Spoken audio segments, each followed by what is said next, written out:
అవుతాడు, చంద్రుడు అవుతాడని పండితులు చెప్తారు.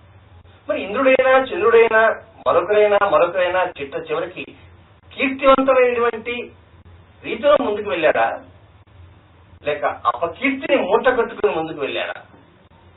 కనుక ఇక్కడ వయసుతో మనం సంబంధం లేకుండా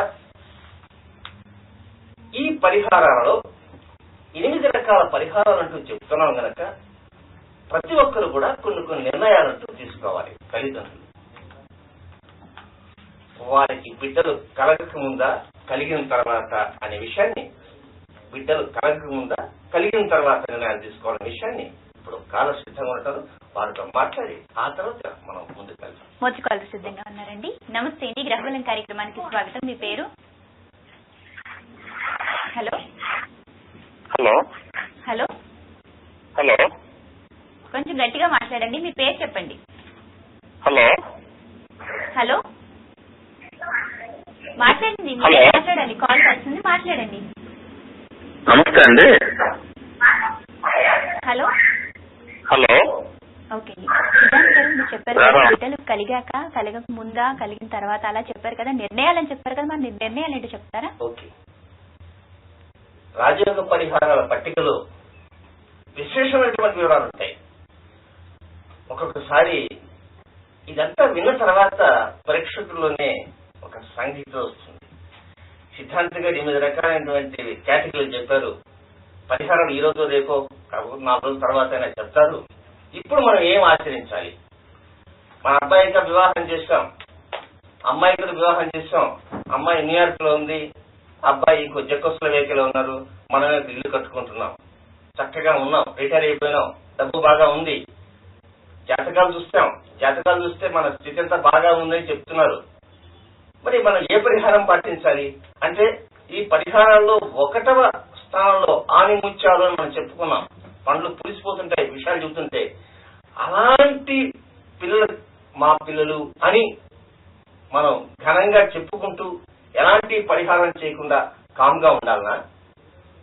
లేక ఇటీవల మనకు తెలిసిన ఒక చిన్న విషయం ప్రకారం మన అల్లుడు గారు కానీ, లేకపోతే మన కోడలు కానీ, ఏదో అబ్బాయిని కానీ ఇటు అమ్మాయిని కానీ వాళ్ళ మధ్య ఏదో కొంత ఇబ్బందులుగా వచ్చినట్టుగా ఉన్నాయి, సక్రమంగా వారి మధ్య స్థితిగతులు లేవని ఒక చిన్న వార్త తెలిసింది. ఈ వార్త నిజమా కాదా, జాతకాల్లో వారిద్దరి మధ్య ఏమన్నా కనుక సఖ్యత అనేది లేకుండా ఉందా అనేటువంటి అంశాల మీద కూడా కొంచెం దృష్టి ఉంచాలన్నా? లేక సిద్ధాంతి గారు ఇప్పుడు 8 రకాలుగా ఉన్నటువంటి వాటికి 8 రకాల పరిహారాలు ఏమైనా చెప్తారా? మీరు కూడా ఆలోచించాలి. ఎందుచేతనంటే రాజయోగ పరిహార పట్టిక పేరుకు మాత్రం చిన్నదే, కానీ విశేషంగా ఉంటుంది. కానీ ఏ విధంగా ఆలోచించాలి ప్రేక్షకులు అనేది ఒక కాలంతో మాట్లాడుతున్నారు. కాలర్ సిద్ధంగా ఉన్నారండి. నమస్తే అండి, మీ పేరు చెప్పండి. హలో నమస్తే అండి. మీ పేరు? హలో వినిపిస్తుందండి, మీ పేరు చెప్పండి. మేము డోలా గౌరీ శంకర్ పైన చేస్తామండి. ఓకే, నీ డేట్ ఆఫ్ బర్త్ చెప్పండి. మీ టీవీ చూస్తూ మాట్లాడుతూ ఫోన్ లైన్ లో మాట్లాడండి. ఎందుకంత ఆలోచిస్తున్నారు? డేట్ ఆఫ్ బర్త్ చెప్పండి. హలో వినిపిస్తుంది. 12/10/2009 అండి. ఓకే 12 చెప్పండి. గౌరీ శంకర్, డోలా గౌరీ శంకర్. సమయం చెప్పండి. 10:45. ఓకే, దయచేసి మీ టీవీ చూస్తూ మాట్లాడదండి. 10:45 అన్నారు కదా, అది ఉదయమా రాత్రి చెప్పండి. సోమవారం అండి. ఉదయమా రాత్రా అండి? రాత్రి 10:45. ఓకే అండి, సమస్య ఏంటో చెప్పండి. బాబుకి లైఫ్ ఎట్ ఉంటుంది, చదువు ఎట్ వస్తుందని గురువు గారు సిద్ధాంత్ గారు చెప్తారు, శ్రద్ధగా వినండి. సిద్ధాంతి గారు చెప్తారు, శ్రద్ధగా వినాలా? మీరు చెప్పింది నేను శ్రద్ధగా వినలేకపోయినా. అమ్మా ఏం చెప్పారు? శ్రద్ధ చెప్తాయి వాళ్ళ బాబు గురించి. అసలు డేట్ ఆఫ్ బర్త్ చెప్పు. డేట్ ఆఫ్ బర్త్ మీరు నోట్ చేసుకున్నారు కదా? రాత్రి సమయం 12. రాత్రి 10:45. 10:45. అయ్యా, నెత్తిరోడు బాదుకుంటూ చెప్తున్నాం, టీవీకి దూరంగా రండి అని. మీరు ఒక ముక్క చెప్తారు, రెండో ముక్క చెప్తారు, కాకపోతే మాకు మైండ్ బ్లాక్లు అయిపోతుంది. విరోధనామ సంవత్సర ఆశ్వీజ మాసంలో జన్మించినటువంటి పుష్యమి నక్షత్ర జాతకం. మీ అబ్బాయి బాగా ఉద్యోగం రావాలనే కోరిక మీకున్నట్టే, ప్రస్తుతం కూడా చక్కగా కనుక విన్నవించుకుంటే పరిస్థితి చాలా బాగా ఉంటుందో, లేకపోతే ఏదైనా సరైన పరిహారం ఏదో చెప్తారేమో అనేటువంటి ఆసక్తితో కూడా మీరు ఉండాలి. మీరు మాకు సహకరిస్తేనే మేము మీకు సహకరించగలం. మీరు సహకరించలేకపోతే మేము మా రూటే వేరు. ఏంటి ఏదో వచ్చింది చెప్తాం. ఎలా చెప్తాము? మాకు అర్థం ఎంతవరకు అర్థమైందో అంతవరకు అర్థం అవుతాం. చాలా మంది అనుకోవచ్చు, మీరు సక్రమంగా చెప్పలేక 73, 76, 76, 34 అన్నారు అనుకోండి, అది 34 లాగే ఉంటుంది, 76 లాగే ఉంటుంది. ప్రేక్షకులు మాతో సహకరించడానికి ప్రయత్నం చేయండి. టీవీకి ఎదురుగా కూర్చోవద్దు, దూరంగా రండి. కనుక ఎన్నిసార్లు చెప్పినా ఇలాగే చెప్తాం పాఠం కనుక ఇక మన పాఠంలో వెళ్దాం. ఎరుపు రంగు బట్టలు ధరించకుండా ప్రయత్నం చేయండి. మీ బాబుకి మంచి అవకాశాలు వస్తాయి. ఓకే అండి, కాలర్ సిద్ధంగా ఉన్నారండి. నమస్తే అండి, మీ పేరు చెప్పండి. నా పేరు విశాలాక్షి అండి. ఎక్కడి నుంచి కాల్ చేస్తున్నారు? మేడం, హైదరాబాద్ నుంచి మాట్లాడుతున్నాను. డేట్ ఆఫ్ బర్త్ చెప్పండి. మా అమ్మాయి గురించి కావాలండి. ఓకే అండి, డేట్ ఆఫ్ బర్త్ చెప్పండి. 27 చెప్పండి. 27 ఆగస్టు సంవత్సరం 1986 అండి. సమయం ఉదయం 9:40కి. ఓకే అండి, సమస్య ఏంటండి? అమ్మాయి వివాహం గురించి మా చేతుల మీదుగా ఎప్పుడు చేస్తాము, ఏమైనా సమస్యలు ఉంటాయా, ఇంతవరకు ఏమీ కాలేదు, దాని గురించి మాట్లాడదాం అనుకుంటున్నానండి. ఓకే అండి, మీ డేట్ ఆఫ్ బర్త్ చెప్పినప్పుడు కొంచెం గట్టిగా చెప్పారు, సమస్య చెప్పినప్పుడు మాత్రం చాలా నెమ్మదిగా చెప్పారు. ఓకే అండి, చెప్తారు, శ్రద్ధగా వినండి. ఇది మాత్రం అక్షర సత్యం. నేనే చెప్పాలనుకున్నాను, నాకంటే జయ చెప్పేసింది. సమస్య ఏమిటమ్మా? వాళ్ళ అమ్మాయి వివాహం అండి. అదే అక్కడ దాకా గట్టిగా చెప్పి కరెక్ట్ గా సమస్య దగ్గరకు వచ్చేటికి స్లో అయిపోయారు. వివాహం గురించి అన్నారు, అంతవరకే నాకు అర్థమైంది. ఆ తర్వాత అంతా కలిసిపోయింది గాల్లో. అమ్మా, ఒకవేళ కనుక ఆ ఫోన్ మీ అమ్మాయి ఇస్తుంటే కొంచెం మీ అమ్మాయి కొంచెం సిగ్గుగా చెప్పాల్సిన అవసరం ఉంటుంది. తల్లిగా మీరు చెప్పాలి, 10 మందికి చెప్పాలి, మా అమ్మాయికి మంచి వరుడు కావాలి, త్వరగా వివాహం చేయాలి, ఎక్కడైనా మంచి అబ్బాయి చూడు, సాఫ్ట్వేర్, ఆ వేరో ఈ వేరో ఏ వేరైనా కూడా మమ్మల్ని బాగా వేరుగా ఉండాలని. కనుక మీరే అక్కడికి వచ్చాడికి వెనక్కి తగ్గి తిట్ట తల్లి. 27/8/86 9:40. ఓకే. అక్షయనామ సంవత్సర శ్రావణ మాసంలో జన్మించిన కృతిక నక్షత్రం 4వ పదంలో జన్మించినటువంటి వృషభ రాశి జాతకులు. అనుకున్నటువంటి పరిస్థితులు ఉన్నాయి, ఆస్వాదించేటువంటి మార్గాలు ఉన్నాయి, అనుభవించడానికి ఒక్కొక్కసారి మనసు మాత్రం అంగీకరిస్తాం. ఆ మనసు అంగీకరించే విధంగా మీరు పాపని సిద్ధం చేయాలి. కొంతమంది ఇంట్లో మైసూర్ పాకు చేసుకుంటారు, లేకపోతే ఒక మంచి స్వీట్ షాప్ మైసూర్ పాకు తీసుకొస్తారు. అమ్మ తినమ్మ, చాలా బాగుంటుంది ఈరోజు చెప్తే. నాకు వద్దు పో అంటుంది. తినమ్మ తల్లి అంటుంది. నాకు వద్దంటే నాకు గట్టిగా చేసి వెళ్ళిపోతా అంటుంది, బెదిరిస్తుంది, ఒక్కోసారి హోంకరిస్తుంది. అలాంటి వాళ్ళు ఉన్నారు. ఆ కేటగిరీ కూడా మనం రాజయోగ పరిహార పట్టికలో చెప్పుకుందాం. కనుక ఇక్కడ హోంకరిస్తుందా ఘీకరిస్తుందా అనే విషయం కాస్త పక్కన పెట్టి వీలైనంత వరకు కొన్ని అంశాలలో ఒక తల్లిగా మీరు మీ కర్తవ్యాన్ని నెరవేర్చవలసినటువంటి అవసరం ఉందని పరోక్షంగా తెలియజేస్తున్నామా. అంతకంటే ఎక్కువగా ప్రసార మాధ్యమాల ద్వారా చెప్పడం కష్టం. కనుక మీ వంతు కర్తవ్యం ఏదైతే ఉంటుందో ఒక తల్లిగా మీరు ఉన్నారు కనుక ఆ తల్లిగా ఉన్నటువంటి మీరు ఒక చెల్లిగా ఆ పాపతో బిహేవ్ చేస్తారా, లేక ఒక స్నేహితురాలుగా బిహేవ్ చేస్తారా చేసి కొన్ని నిర్ణయాన్ని కొన్ని జాగ్రత్తగా ఆలోచిస్తూ అవలోకిస్తూ అతను పరిశీలిస్తూ అతను ముందుకు తీసుకోవడానికి ప్రయత్నం చేయండి. ఓకే అండి, మీకున్నటువంటి ఎటువంటి జాతక సమస్యలకైనా సిద్ధాంత్ గారు పరిష్కార మార్గం చెప్తారు. కానీ కాల్ చేసేటప్పుడు దయచేసి టీవీ వాల్యూమ్ పూర్తిగా తగ్గించి లేదా టీవీకి దూరంగా వచ్చి మాట్లాడండి. అలాగే సమస్య చెప్పినప్పుడు కూడా స్పష్టంగా అర్థమయ్యేలా సూటిగా చెప్పండి. సిద్ధాంత్ గారు రాజయోగ పరిహార పట్టి గురించి చెప్తూ కొన్ని ఆలోచనలు చేయాలి అని అన్నారు కదా, ఆలోచనలు ఏంటో చెప్తారా? ఇక్కడ ఆలోచనలు రాజయోగ పరిహారాల పట్టిక పూర్తిగా అర్థం ఎవరైతే చేసుకుంటారో వారి యొక్క సంతానం అద్భుత దిశలో ముందుకు వెళ్తుందని చెప్పడంలో అతిశయోక్తి ఎంత మాత్రం లేదు. 8 కేటగిరీలు ఏవైతే ఉన్నాయో 8 కేటగిరీలో కూడా నెంబర్ 1 కేటగిరీలోనే మా బిడ్డలు ఉండాలి అని తెలుసుకోవాలి. మరి మా బిడ్డలు ఉండాలి అని అనుకుంటారు, కానీ జాతకంలో గురుకుజుల, శనికుజుల, గురురాహువుల, కుజరాహువుల ఈ పెద్ద మనుషులు ఉంటారు. మరి ఆ పెద్ద మనుషులు ఉన్నప్పుడు మనం ఏం చేయాలి? ఈ పరిహారాల్లో ఏది పాటించాలి? గతంలో నాగదోషాలనే టాపిక్ లో ఇవన్నీ వచ్చాయి. మరి ఈ టాపిక్ లో ఏ దోషాలు వస్తాయి, ఏ గ్రహాలు వస్తాయి అనేది కాలంతో మాట్లాడుతున్నాం. కాలర్ సిద్ధంగా ఉన్నారండి. నమస్తే అండి, మీ పేరు చెప్పండి. 12/12/1990. ముందుగా మీ పేరు చెప్పండి, ఎక్కడి నుంచి కాల్ చేస్తున్నారో చెప్పండి. మాధవి అండి, మా మనవడ గురించి అడుగుతున్నాను. ఓకే అండి, ఎక్కడి నుంచి కాల్ చేస్తున్నారు? నా పేరు రాజేశ్వరి, ఉయ్యూరు నుంచి కాల్ చేస్తున్నానండి. ఓకే, డేట్ ఆఫ్ బర్త్ చెప్పండి. 12/12/1990 బుధవారం రాత్రి 8:05 ఉయ్యూరులో పుట్టాడు. ఓకే అండి, సమస్య ఏంటో చెప్పండి. ఇంజనీరింగ్ అయిపోయిందండి, కోర్సు నేర్చుకుంటానని అంటున్నాడు. అయితే ఎన్నో కోర్సులు నేర్చుకోవాలంటాడు. మాకేమో ఒక కోర్సు నేర్చుకుని ఇంటికి వస్తే బాగుండని మేము అనుకుంటున్నామండి. మరొకసారి సమస్య స్పష్టంగా చెప్పండి. అదే కోర్సు నేర్చుకుంటున్నాడమ్మా, ఇతర దేశాలకు వెళ్తాను. ఇంజనీరింగ్ అయిపోయింది, రాసేసాడు, పాస్ అయ్యాడు. ఓకే, పాస్ అయ్యాడు. అది ఇంటికి కోర్సు నేర్చుకుని ఇంటికి వస్తే బాగుండు. ఎక్కడ నేర్చుకుంటారు కోర్సు? హైదరాబాద్ లో నేర్చుకుంటున్నాడు. ఓకే, సిద్ధాంత్ గారు చెప్తారు, శ్రద్ధగా వినండి. ఇప్పుడు అమ్మా, ప్రేక్షకులందరికీ ఒక ముఖ్య గమనిక చెప్పాలి. ఏంటంటే గ్రహబలం కార్యక్రమంలో కొత్త ధనాన్ని మనం ఇంప్లిమెంట్ చేస్తే ఎలా ఉంటుందంటే ఏంటంటే కొన్ని కార్యక్రమాల్లో ప్రశ్నలు అడుగుతారు. రాముడి భార్య ఎవరు అని 3 చెప్తారు. ఆ 3 ఒకటి చెప్పంగానే 2వ ప్రశ్న, 3వ ప్రశ్న, 3 ప్రశ్నలు చెప్పేది ఒక నెక్లెస్, ఒక దండో గిండో ఏదో ఫ్రీ గిఫ్ట్. కరెక్ట్ గా సూటిగా మమ్మల్ని తిరిగి ముందు మీ పేరు చెప్పండి, తర్వాత ఊరి చెప్పండి అని అడగకుండా రైఫిల్ లాగా ఎవరైతే పోతారో వారికి ఏదో ఒకటి ఇస్తామని కనుక చెప్తే ఇక పైన మాకు శ్రమ ఉండదు తల్లి. చేద్దాం, అది కూడా ఆలోచిద్దాం. మరి మీరు చెప్పిన వివరాల ప్రకారం కోర్స్ కంప్లీట్ అంటున్నారు. వాస్తవంగా ఈ రోజు మొదటి కాలం దగ్గర ఇంతవరకు మాత్రం ఇలాగే సాగిపోతున్నది. మరి మిగతా కాలం ఎట్లా ఉంటుందో. ప్రమోదనామ సంవత్సరంలో మార్గశిర మాసంలో జన్మించిన స్వాతి నక్షత్ర తులారాశిలో జన్మించినటువంటి జాతకులు కోర్సు కంప్లీట్ అయిన తర్వాత ఆ తర్వాత చేసేటువంటి ప్రయత్నాలు అంటూ చేయాలి. కానీ ఒక్కొక్కసారి మీలోనే కొన్ని మార్పులు అంటూ రావాల్సిన అవసరం ఉంది. కొన్ని నిర్ణయాలు అనేటువంటివి మనవుడు అని చెప్పినట్టు ఒక మాట వినపడింది.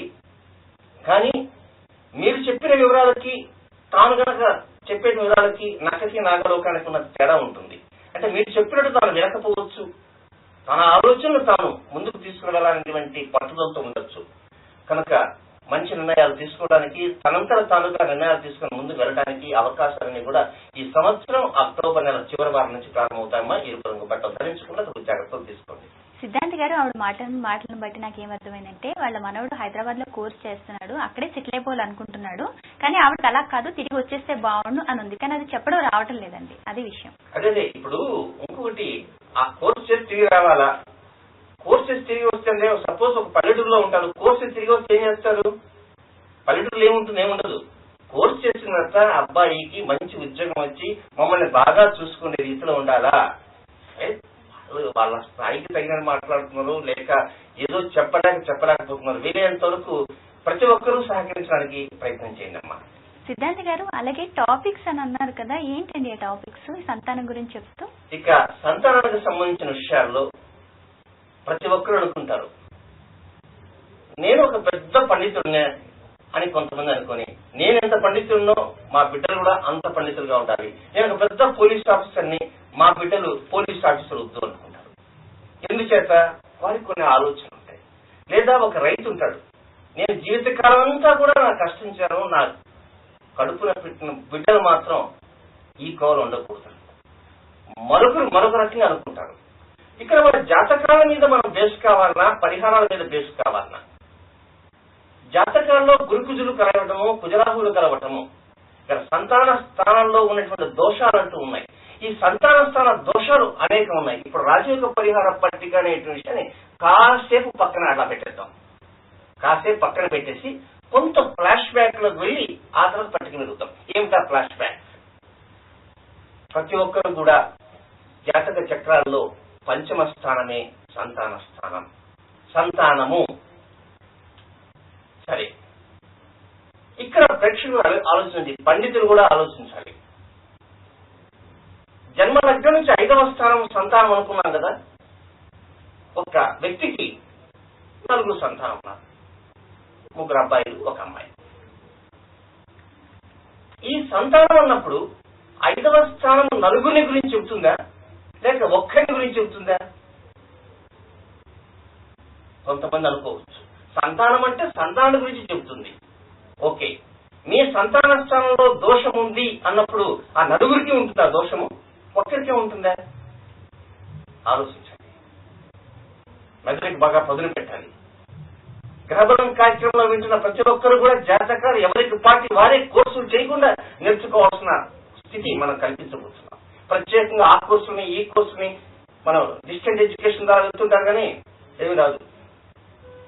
ప్రసార మాధ్యమాల ద్వారా చెప్పడంలో కూడా బాగా అర్థమై అరటిపండు ఒడిచి బాగా నోటికి అందించే రీతిలో ఉండాలి. సరే, సంతానానికి సంబంధించి సంతానంలో ఒక చిన్న సమస్య ఉందండి మీకు అంటాం. పెద్ద అబ్బాయి బాగానే ఉన్నాడు, రెండో అబ్బాయి బాగానే ఉన్నాడు, మూడో అబ్బాయికి ఏదో కొంచెం ఇబ్బంది వచ్చింది, నాలుగో అబ్బాయికి బాగానే ఉన్నాడు, మరి నలుగురికి రావాలి కదా, ఒకరికి ఎందుకు వచ్చింది? ఇక్కడ ఆలోచించండి.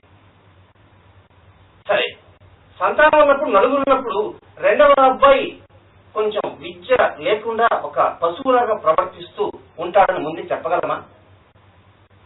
ఆలోచించండి. అలాగకుండా సంతానంలో రెండవ వాడు నాలుగవ వాడు కీర్తి శిఖరాలను అధిరోహించేటువంటి రీతిలో ముందుకు వెళ్తున్నారు. ఒకటో వాడు మూడవ వాడు కొంత ఆర్థిక చిగులతో కొంత కొట్టుమిట్టాడుతుంటారు అని చెప్పగలమా? నేను అడిగిన ప్రశ్నలన్నీ కూడా చెప్పగలం. కానీ జన్మలగ్నం నుంచి 5వ స్థానాన్ని గురించి మాత్రమే చెప్పలేము.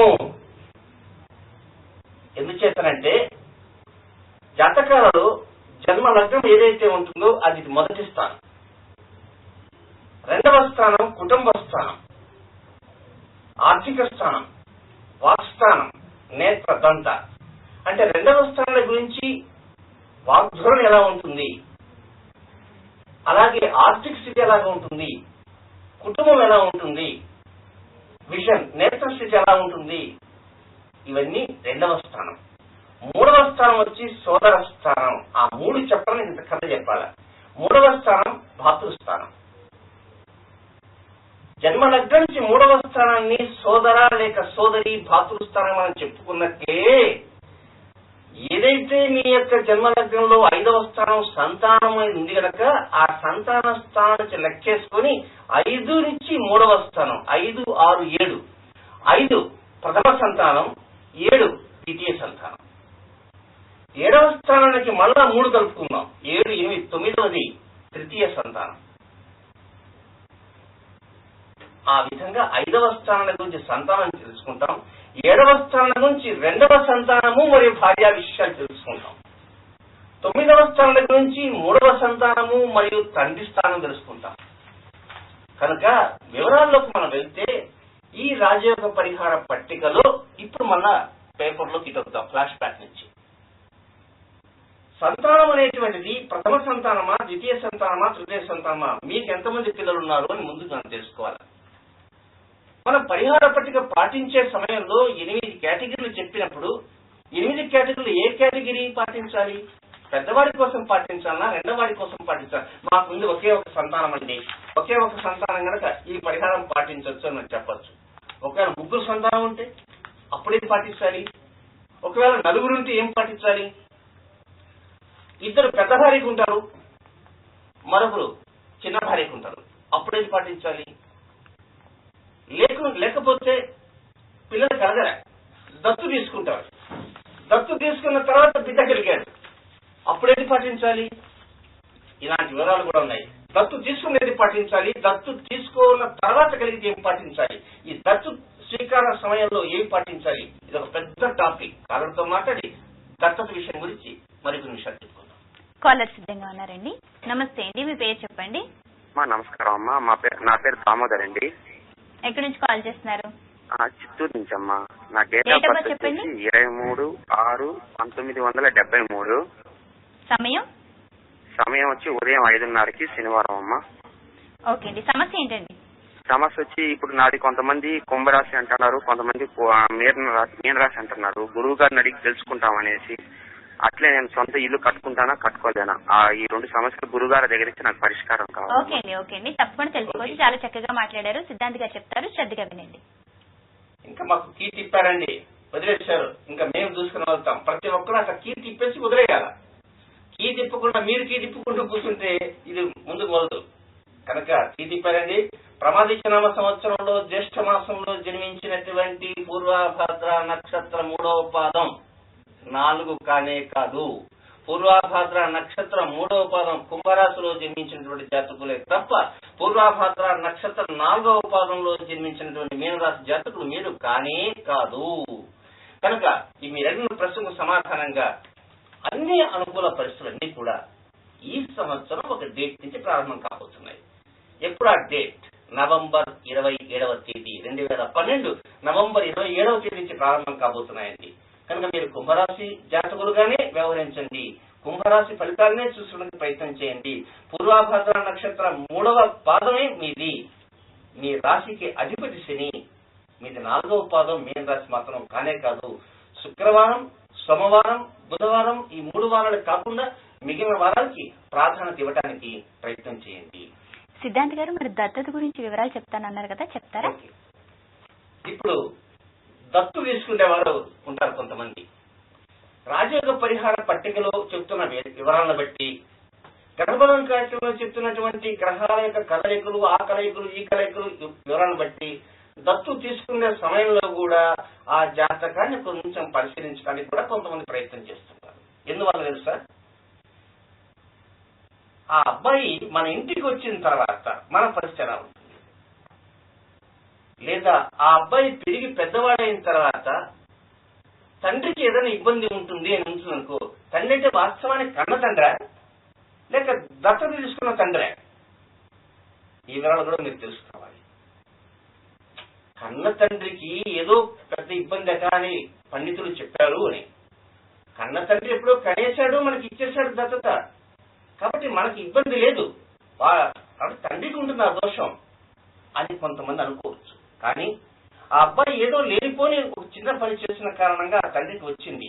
కానీ ఇక్కడ ఒక గమనించాలి, ఒక ఐఏఎస్ ఆఫీసర్ 3 రోజుల క్రితం 4 రోజుల క్రితం చెప్పారు, ఐఏఎస్ ఆఫీసర్ వివాహం చేసిన తర్వాత ఆ తర్వాత తన కొడుకు తన భార్యని ఏదో చిన్న ఇబ్బంది పెట్టిన కారణంగా 498A యాక్ట్ కింద కేసు బుక్ చేస్తే తండ్రిని తల్లిని ఇరువురిని తీసుకుపోయి సెల్లో వేస్తే మోర్ దాన్ స్టిపులేటెడ్ అవర్స్ కంటే ఎక్కువ ఉన్న కారణంగా ఉద్యోగం ఊడిపోయింది. ఆయన కన్న తండ్రే. అక్కడ దత్తు తీసుకున్న వ్యక్తి కూడా తన కొడుకు వివాహం చేసిన తర్వాత కోడలతో ఏదన్నా చిన్నపాటి ఇబ్బందులు వస్తే కన్న తండ్రి మీదనే యాక్షన్ తీసుకుంటారా, దత్తత తీసుకున్న వారి మీద యాక్షన్ తీసుకుంటారా? ఆలోచించండి. నువ్వు దత్తు తీసుకున్నావు, కూర్చోబెట్టావు, వివాహం చేశావు, కాబట్టి తండ్రి స్థానంలో ఉంది నువ్వు, లోపల తీసుకుని వేస్తాను. ఇప్పుడు రాజయోగ పరిహార పట్టిక ఏం చెప్పింది? జాతకాల్లో కన్న తండ్రికి ఆపాదిస్తుందని ఇందాక అనుకున్నాం కదా, మరి ఇప్పుడు ఎందుకు ఆపాదించింది? ఇలాంటి వివరాల మీద కూడా ప్రేక్షకులు స్పందించాలి.